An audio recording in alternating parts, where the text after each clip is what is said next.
Do you want me to do it? Go ahead. Do you say hello and welcome to? Is it hello? I say hey everybody usually, but... Do you? Yeah. Are you sure? Oh no, I'd go welcome. That's the first Oh, thing it's just welcome. Yeah. All right. Ready? Mm-hmm.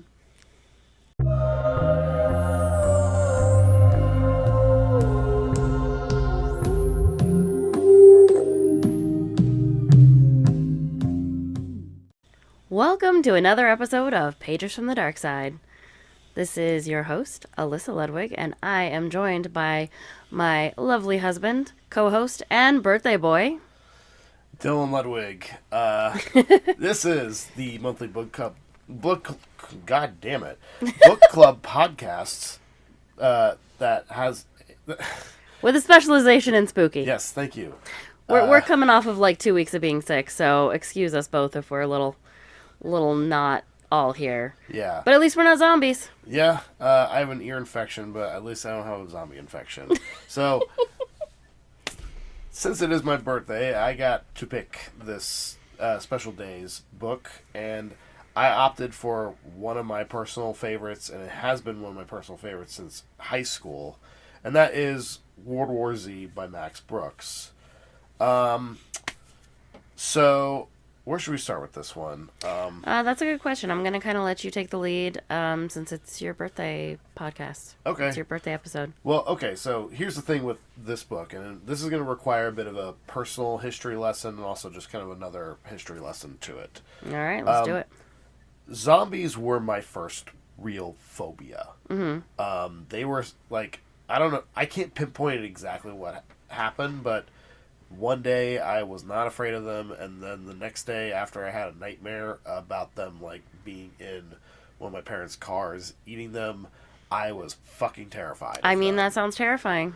So that and then that got compounded by I went to a babysitter's house when my brother and I were younger, and they're the kind of babysitters that would just kind of let them get away with like watching and playing whatever. Mm-hmm. And so they put on Resident Evil.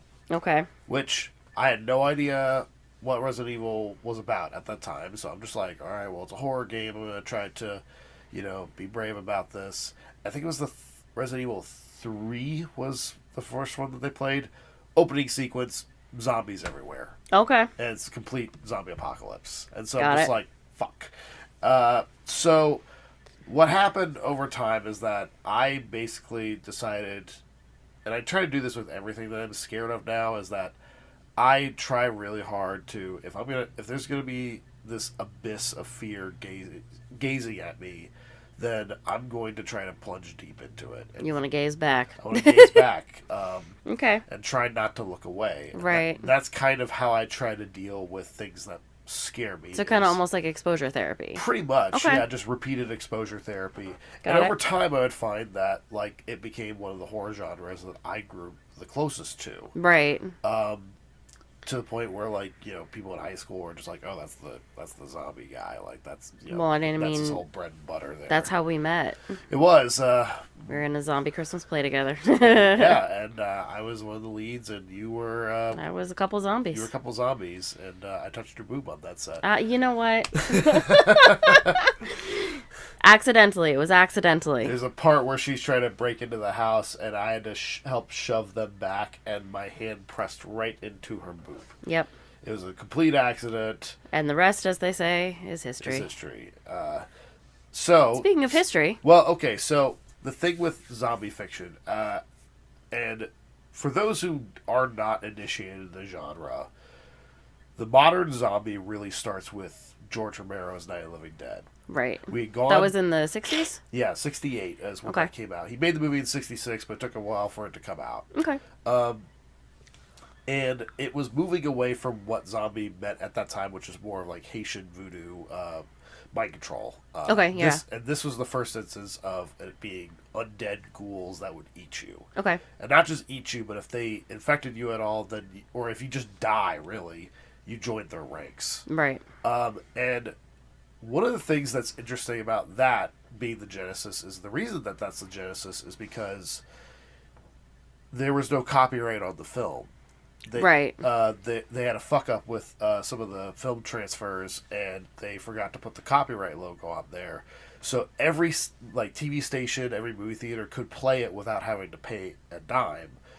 And I am convinced that that is the reason that zombie fiction became what it is today, is because that just kind of permeated everywhere. That makes sense. I'm sure George Romero would disagree with me if he was still alive, because I would imagine that he spent a lot of that time eating ramen and mac and cheese because he wasn't making any money off of it. Mm-hmm. But a movement got formed, and so Right. Dawn of the Dead came after that, and then Day of the Dead in the 80s came after that.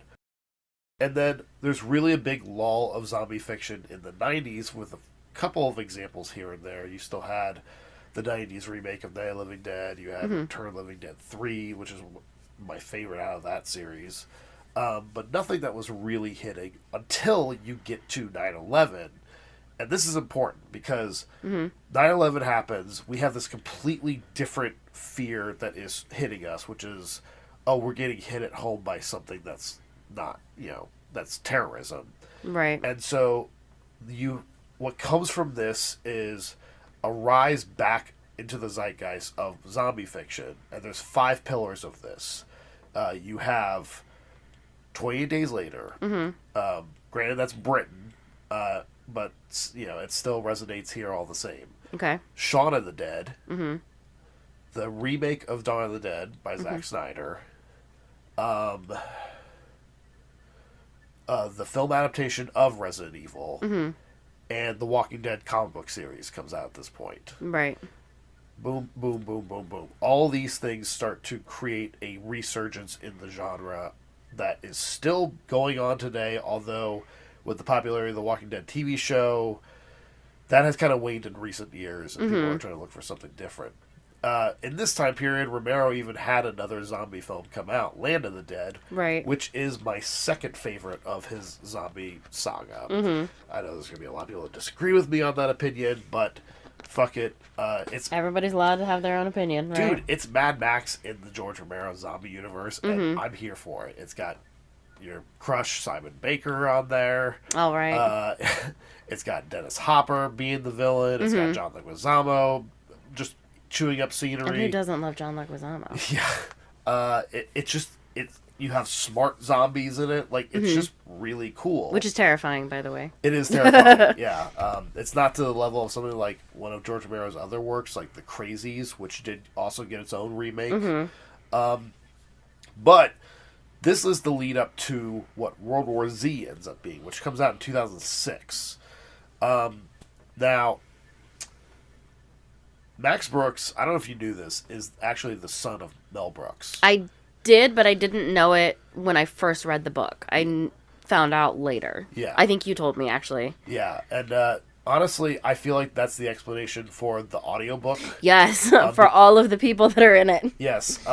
So what this book is that it is presented to us as if it's a piece of documentarian fiction, basically.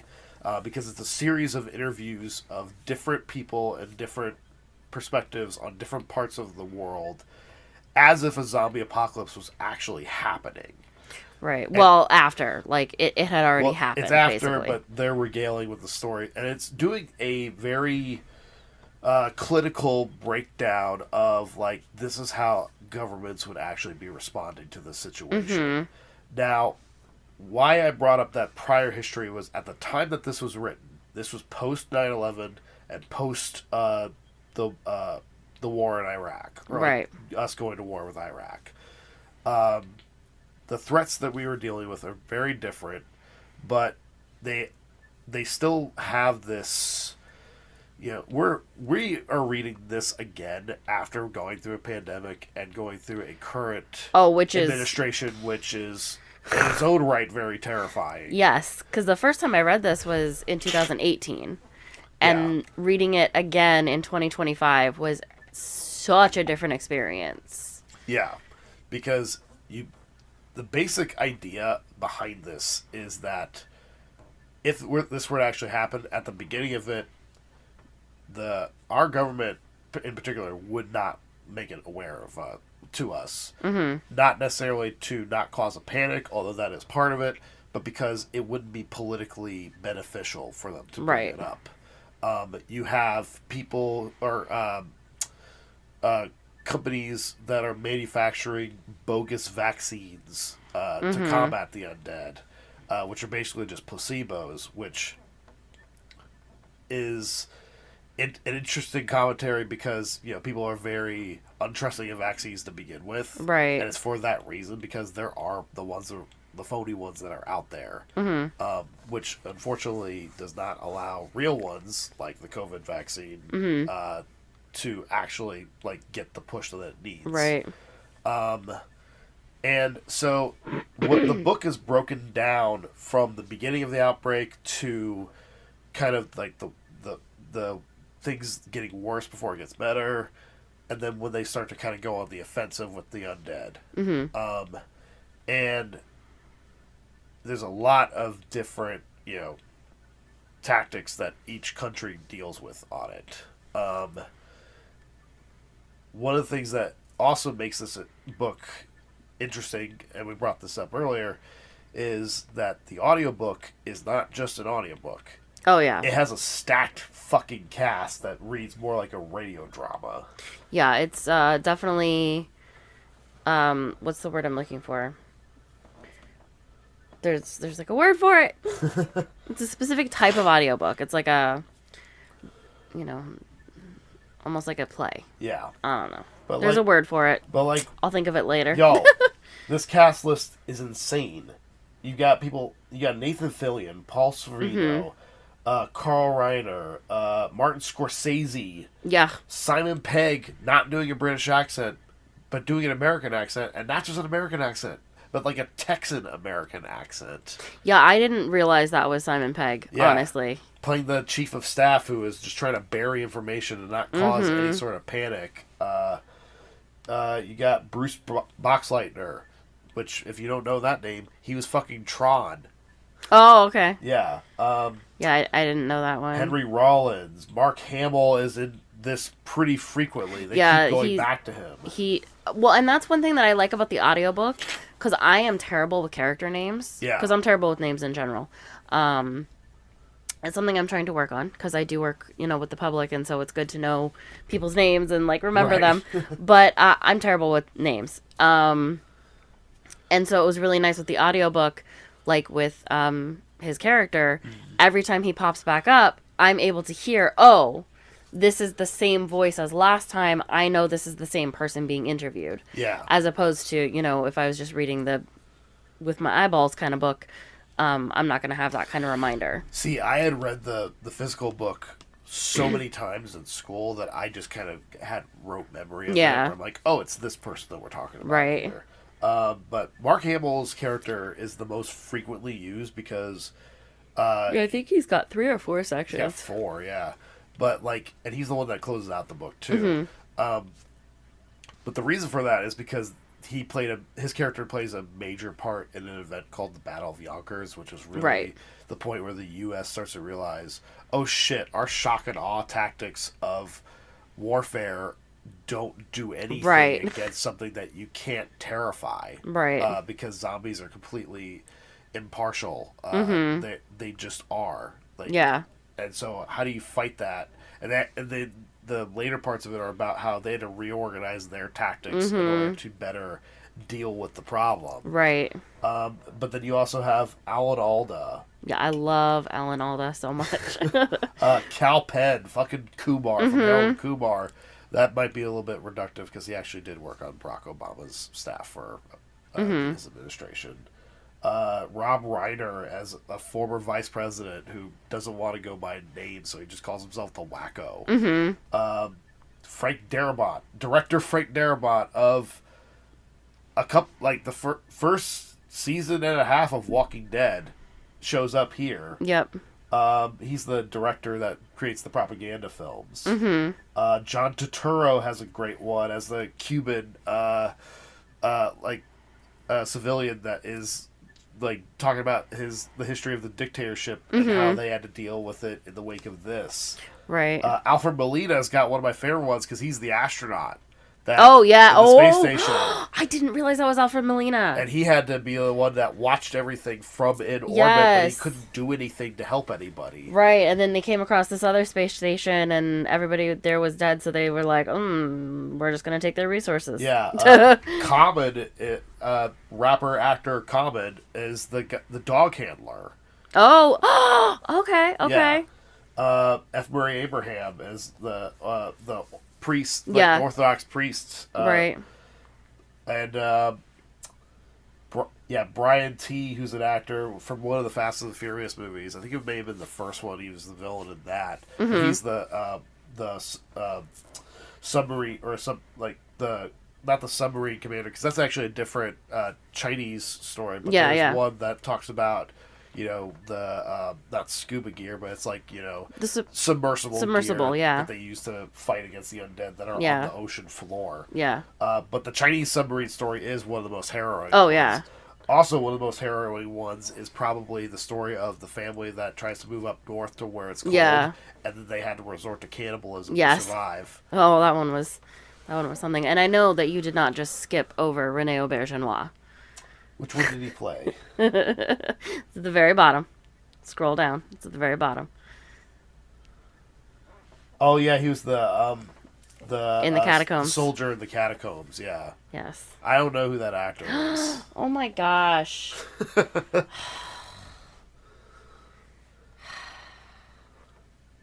You never watched Benson. No, I didn't. Sorry. We're gonna have to go watch some classic TV, okay? Listen, I've watched a lot of TV that's older than me, but Benson was not one of them. He was also in the movie Geppetto. I don't remember Geppetto very well. Oh, okay. But we gotta watch that again then. Yeah. Anyway. I also forgot one of my, as far as like TV actors, one of my favorites is Masaoka. He was the Japanese hacker that had to climb from his apartment building to get down from it getting infested. He was on Heroes. Oh, okay. He was the I guy, never watched that. He was the guy that could control time in that one. Well, that doesn't help me because I've never seen it. But Yeah, I'll trust you. George Takei is his dad in that. Oh, okay. Yeah, but yeah, so you get this huge cast of people, and the reason I had to go back to it with the Mel Brooks connection is that I'm convinced that that's how Max Brooks convinced all these high-profile people. Well, especially like Rob Reiner and Alan Alda and like Scorsese. Doing a voice on a zombie book. Are you fucking crazy? Like, how does that happen? And he's the one that voices the guy that creates the phony vaccine. Oh yeah. Yeah. Henry Rollins has one of my favorite ones as a mercenary who is a security team for rich assholes that are held up in a big mansion fort. And it gets taken down not by the zombies, but people who had been watching them televising it. Because they had to televise it. Yeah. And, if it was made, if it was written now, it'd be, like they were live streaming it or whatever. Yeah. But, yeah, like... excuse me. I'm still hit with a cold and science fiction. Yeah, stop making that noise. But, now, I do need to bring up a problematic actor in this one. It's an actor named Nikki Klein, who voices a feral child who has grown up but still has the mentality of a 4-year-old. She was, probably still is, one of the heads of the Nixium cult. Right, yeah, you were telling me that. And so when you think about her voicing a character like this, and the way that they would break people down in cults... It's kind of chilling to listen to. Yeah, it feels a little. It's too close to reality. Yes. I wanted more Nathan Fillion, but he's like I know. One as a soldier that dealt with the earliest zombie encounters, and I feel like his section was pretty short too. It was. So the thing is that reading the book is great. The audiobook is a completely different thing. Some people have actually equated it to Orson Welles' read on War of the Worlds. Right. Now, all this makes for a book that is very unique in what it is, and because it's positing this very heavily politicized version of what the genre is, which the genre is already steeped in it began in a political space. You know, Yeah. George Romero's films are all about social commentary. Oh, yeah. You know, I mean, go back and watch that first one. yeah, the first one, you know, is about racism in the civil rights movement. Right. Dawn of the Dead is about consumerism in the 70s. The Day of the Dead is about the mistrust of the military-industrial complex. Land of the Dead is about the rich versus the poor. Diary of the Dead is about the earliest bits of social media. Not doing a good job at that there, but you know, an effort was made. And then Survival of the Dead, which is his last one, is a western that's basically dueling ideologies of do we kill the undead or do we save them, because who knows if a cure is made. So there's always, and you know, that's just his movies. And then they permeate the rest of the genre. Right. Now, Walking Dead kind of gets weird for me on that, because I don't really think that show's saying too much except humanity is awful. Right. And it doesn't really go beyond that a whole lot. Although I think the spin-off shows actually make a pretty good effort. I haven't watched any of those. I know you have I gave no up. interest. I gave up. And then like Fear the Walking Dead is actually not bad, but that's one where it's like you kind of gotta stick with it. But You hate when other people say that. You just gotta give it 100 episodes and then it gets really good. That's fair. I do say that. I tend to have a 6-episode policy, and if I'm not brought in by 6 episodes, I give up. Yeah. You know, I don't know. Soft spot for zombies, I guess. I know. Now, we do have to talk about the film adaptation of this. Yes, we do. It is not this book the book. in It's the not. slightest. It's not even close. Yeah, listen. I don't hate the movie. Yeah, I mean, it's a good movie. I actually just recently rewatched it, and I'm just like... But it's not a good adaptation of the book. No. Do you know what I mean? There's a difference. There are elements that it takes from the book. It takes the political investigative element of it, and it takes the entire scope of it is large. Right. They are able to get those parts right. That's kind of where the similarities end, though. Because those are the only parts of the movie that I actually like really dig. Outside of like, it does have some really good suspenseful zombie sequences, Right. But like, you know, Brad Pitt's character is just kind of anemic and flat for the rest of the movie. His only motivation is just I love my family. Right. You have overqualified actors playing characters that are not really. There's not much to them on the page.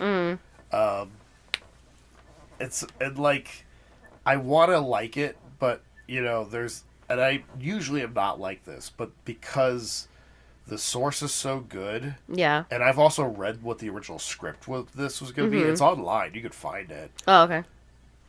It makes me more disappointed that this is the route that they went with. Right. Because that script from, I think J. Michael Straczynski, who wrote it, he actually did some, like, runs of Spider-Man back in the day. As well as a couple of other TV stuff. Like I think he did a show called Treme at one point for HBO. Okay. But anyway, that script is one where you would read it and you'd be having arguments about if zombie movies qualify for Best Picture at the Oscars. Okay. It's Yeah. that fucking good because it reads like a 70s like Robert Redford political paranoia thriller. Okay. Interesting. Which is, and it falls in line with the stuff with the book, where it was going to be about a character who is trying to investigate the source of where, like, the zombies came from, only to find out that the entire investigation is just a sham, and he gets warned not to get too close, and what he finds out was that governments knew about the zombie plague all along, did nothing about it because it was going to hurt them, and that their ultimate plan was that they were going to put people into safety zones that are... They decide based on their economic class, their age, their IQ, and then they're going to leave the rest into the populated zones to draw zombies in and then nuke all those spots. Like, it was going to be a dark fucking movie. That is dark. But it would have been really cool. Yeah. Really Still not quite the book, but... But you can at least see where the narrative for that could spawn from the book. Right. I always argued that you could do the book... Like, if you want to stick with the book, like, structure, do it District 9 style. Exactly. That's where exactly what I was thinking. the interviews are found footage, but then when they talk about their stories, it becomes it goes into it. It goes into a third-person narrative Yeah. perspective. No, that's exactly... That would have worked really well, I think. Yeah, and I think a lot of what happened with the movie that we got was that the director of that movie is Mark Forster, and he's an odd director because he did stuff like Finding Neverland and then later Christopher Robin. Okay. But then, between all that, he did Quantum of Solace, which is one of the weakest James Bond movies. Yeah, which one was that? That was it's the one that you don't remember because it's out in the desert and it's dealing about fucking inflation on water prices there. Who was in it? Daniel Craig.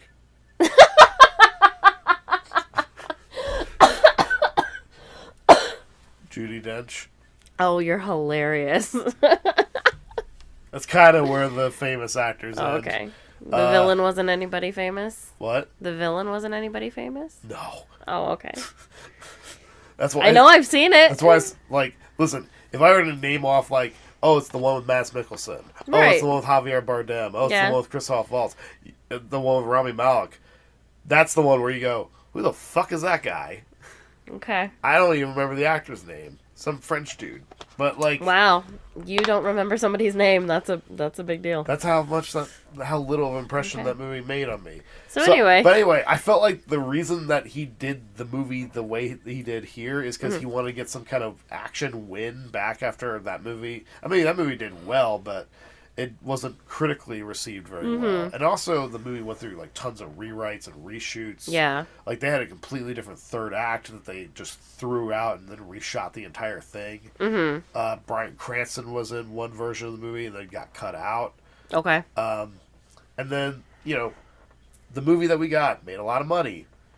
No sequel ever happened. Right. And also, I feel like it's not had staying power, if that makes sense. It's not something I hear people just talk about oh, man, that was such a great movie. Not really. Nobody's aching for a sequel. Right. I was interested in it because David Fincher was in talks to direct it. Oh, okay, and we love David Fincher. So. Give us season 3 of Mindhunter. Please. But there are a couple of things that factored into that. One, his and Brad Pitt's schedules never lined up.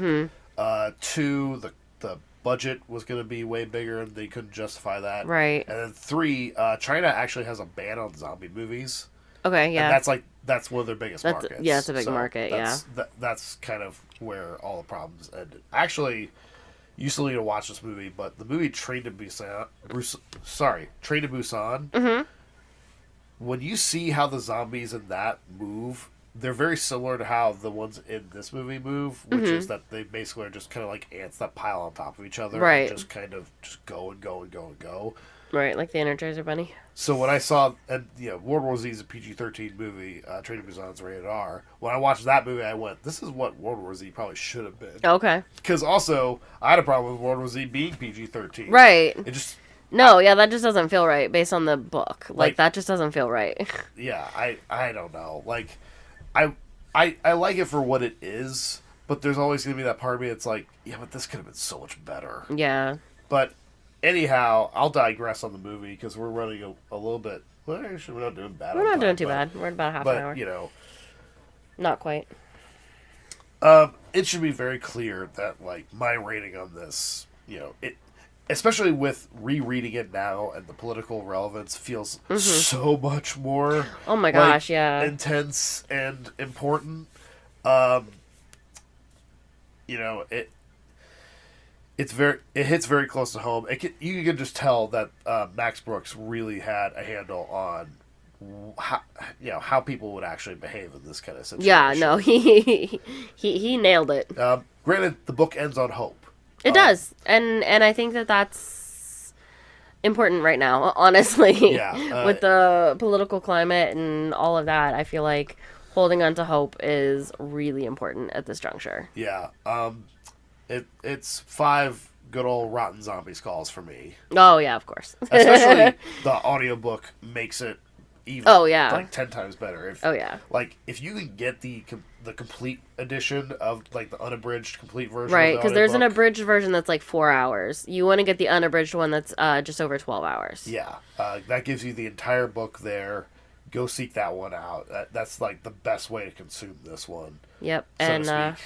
so when I read this 7 years ago, I gave it 5. Yeah. And did you read this from my recommendation, or was it always no, on your radar? It had always been on my radar, and then when I first started getting into audiobooks, before I found out about Libby, I was getting those little playaway preloaded audiobooks from the library. Yeah. And that just happened to be one that was on the shelf, so I got it from the library and I listened to it. So I gave it 5 back then, and after this reread, I gave it 5 again. So 5 skulls for me. All right. And Max Brooks doesn't have a lot of other stuff. I mean, he lately he's been writing Minecraft books, like Interesting. stories Okay. within the Minecraft universe. I wonder how much of those, how many of those are probably going to be better than the movie we're going to get. I don't know. I'm kind of interested. Oh, here's the thing.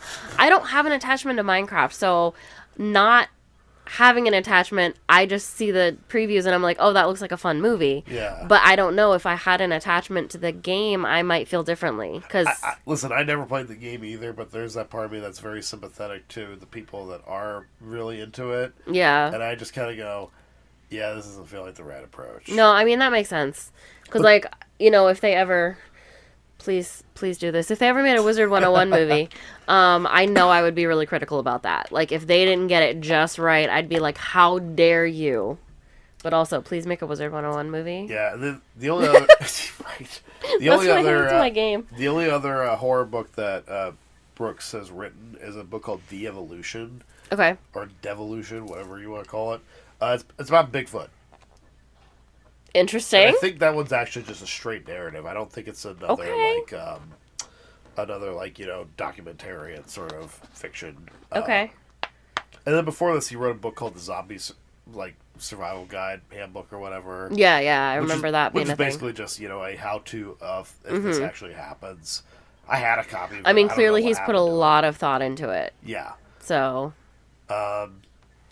And I do remember him being asked, what'd you think of the movie? And he's like, honestly, I didn't really watch it because it's not my book.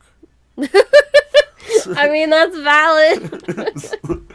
So I'm like, very valid. All right, I don't blame you there. He's like, I don't really have an opinion on it. Yeah. You know what would be interesting to see is a mini-series. Ooh, yeah. Where they could do just a couple of the stories per episode. Yeah. Just tossing that out there. No, I would watch that. Yeah, I know. I think it's still relevant enough now that there would be some staying power to something like that. Yeah. I want to see a redo of this that's faithful, but yeah. I don't know if I'm going to get it because, the first movie made a lot of money. Right, I know. So people associate, the name with that, with Brad Pitt, basically. Right. Brad Pitt with the face of just going, oh. Oh my God. For most of the movie. For things that, no, seriously, things that should be traumatizing that you're witnessing, he's just like, oh, that's fucked up. Oh my God. All right. Well, I think, I don't know if there's any more I can add to this because I've been kind of talking through this entire thing, but anything that you want to bring up that I hadn't? I don't know. I feel like we talked about a lot of stuff. What's your favorite zombie movie? What's my favorite zombie movie? Oh my gosh, I don't know. How many zombie movies have I seen? I don't know, man. That's a good question. Because, I don't feel like I've seen enough to have a solid opinion. Yeah. I mean, I gotta list off some titles there. I mean, go ahead. Okay, well, you got stuff like Zombieland. Right. 20 Days Later, I brought up earlier. Right. Movie Undead, which I'm a big fan of, but you don't remember. I don't remember that one. So clearly that's not my favorite. What else is there? You watched Land of the Dead with me. I did. Which one was that? That was the Simon Baker one. Right, okay. Yeah. And I do love Simon Baker, but I don't think Night of the that's... Dead is there, Dawn of the Dead is there. I mean, I might have to go classic. Yeah. And just... Why are you cracking your knuckles? I don't know, it's just... In the realm of our microphone. I don't just have it. You go Night of the Living Dead? I think I might. Okay. They're coming to get you, Barbara. Because I just... it's a really good movie in its own right. Yeah. But especially with the political commentary. I just feel like that takes it to an extra level. Yeah. For me, Dawn of the Dead is always, like, the original Dawn of the Dead is always going to have a lot of staying power Yeah. for me. But if I want to just tune in and have some fun, Dead Alive is one of my favorite ones. Okay. AKA Brain Dead. It's one of Peter Jackson's earliest, like, okay. splatter films before he Interesting. did Lord of the Rings. Okay. No, I gotta show that one to you because, like, Yeah, please do. Because it is so fucking gross and nasty. Yeah. But it is amazing. Okay. Dig it. It's a horror comedy, and it is just, it's a wild ride. Yeah. I kick ass for the Lord. Oh my gosh. There's a kung fu priest. I'm not kidding. Okay. I also keep coming back to Shaun of the Dead a lot. Yeah. Which I haven't seen. I thought you said that you tried, but you were kind of having trouble with it. Oh, when there was a personal issue with it. Okay. It was a personal issue with an ex-boyfriend. Okay. But yeah, I don't think I ever went back and watched it. I will have to watch that one with you. Okay. Because yeah, I think I can probably watch it now. Because I know you like some Edgar Wright stuff. Not all, yeah. But you know, some. Yeah. But yeah. So all right. That is our special birthday episode for me. Yes. Happy birthday to you. Yes, thank you. Should I sing us out? No. No, I don't want to get sued. The people for the happy birthday song are like really, really adamant about that. I could just do like a restaurant birthday song. Happy birthday. No. Okay. Not unless you have cake. No, I don't have cake. Sorry. All right. Well, anyhow, thank you for tuning in to this one. We are continuing back on schedule next month with Stephen Graham Jones's "I Was a Teenage Slasher," which comes out. That episode come out right before his new book comes out, which is The Buffalo Hunter, which I am super excited about. I am too, and I'm excited to dive back into Teenage Slasher. Yes. Anything Stephen Graham Jones, I'm really happy to come back to. And that one, I feel like I don't necessarily need to do a reread, but I think I'm gonna, because I really like that book. Really good. Yeah. Check that one out. And then go read that, and then come and tune into our episode next month. Exactly. So, with that in mind, you can follow me on social media at Mr. Hyperaware at Instagram, and also on Facebook, and MrHyperaware.wordpress.com. I haven't been regularly updating that blog, but I got a lot of stuff that you can go read for your enjoyment. Yes. Get inside my brain a little bit. And then if you have any suggestions for us to check out, email us at Pages from the Dark Side, all one word, at gmail.com. Yep. And also, we do have a P.O. box if you wanted to send us any snail mail, because that's just fun to get sometimes. Yep. And then people can find your YouTube as... Yes, I am Earbud Bookworm. I think it's the Earbud Bookworm. The Earbud Bookworm. On YouTube. And I have not posted in a very, very long time, and I will hopefully be getting back to it very soon. I do have some videos even already recorded. I just need to edit them together and post them. So I should be back in business soon. And we gotta record a new one here very soon too. Yeah, because we have a book haul. Yeah, we do. All right. So, thank you for tuning in, and as always, we will see you in the next chapter of Pages from the Dark Side. This has been a production of Pages from the Dark Side. Sound and video production by Alyssa and Dylan Ludwig. Music and artwork by Aaron Shively.